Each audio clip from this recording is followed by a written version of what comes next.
Hello friends, আজকে আমার মা টিফিনের জন্য ফুচকা রেডি করবে। তো দেখো আমার মা কিভাবে করে।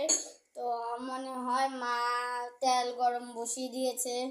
তো দেখো মা তেল গরম বসিয়ে দিয়েছে। দেখো মা তেল গরম বসিয়ে দিয়েছে। এখন মা আলু মানে আগে থেকে সিদ্ধ করে রেখেছে। তো দেখো আমাদের তেঁতুল গলা জল, তারপর দেখো ফুচকা এখন মা তেলে দেবে।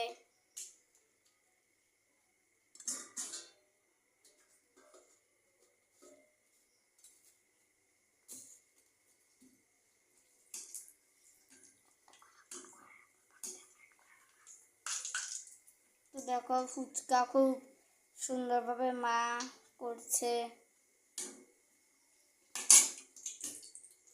তো মা প্রথমে একটা করছে, তো মা দেখছে এটা হচ্ছে কিনা। তো